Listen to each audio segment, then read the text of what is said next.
Ayan, magandang tanghali. Puntahan natin tong Land Tower. Ayan, kung saan aakyatin natin tong hagdan na yan para sa napakagandang view. Tara na guys, punta na tayo.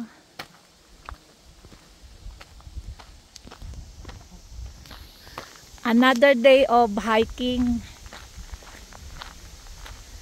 Ang oras ay 2 o'clock ng hapon.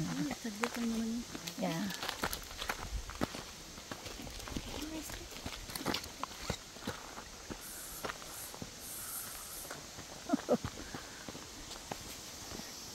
Ano ang kapatid ng lamok? Bug spray.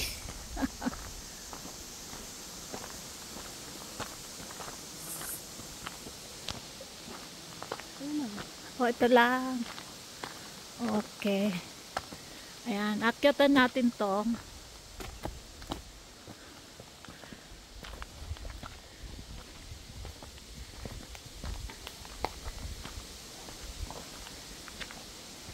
Exercise ng ating lungs.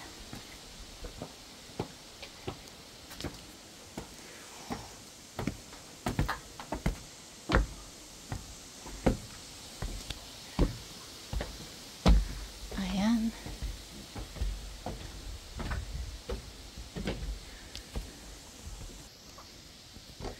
Ayan, so inakyat nga natin tong height of tower. Ayan, halos makapantay na natin ang uminom ka ba yung tubig, Lance? masakit ang tiyan niya. Ayun. Nangyari. Baka yung pagkain, yung kinain niya ang pagkain. Ha? Wala? Ito na oh. Ayan na oh. Ayan.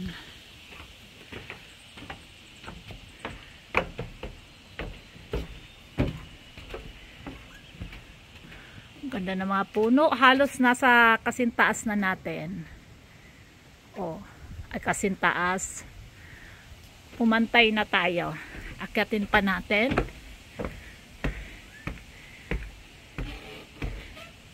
Wow! Look at that!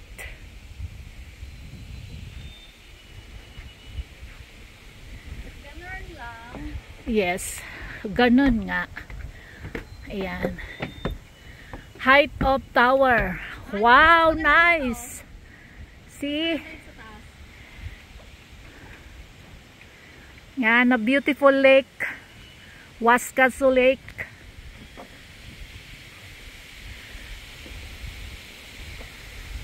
Ayan, so nasa top tayo. Malakas ang hangin dito sa taas. Ayan, nasa taas tayo ng kasi taas natin ang mga puno.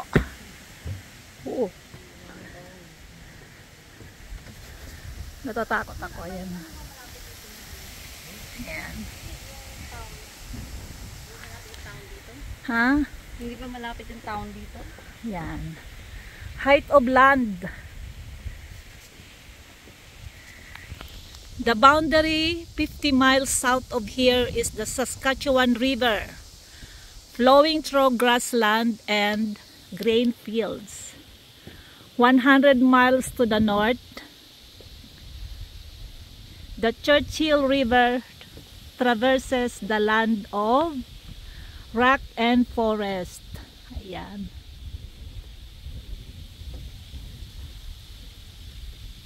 Wala ako.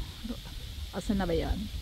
This tower stand atop the height of land, a boundary separating two river systems and two environments. Ayan. Ito pala yun. Oh.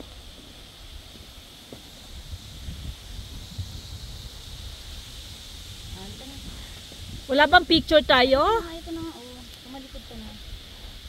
Humarap o tumalikod?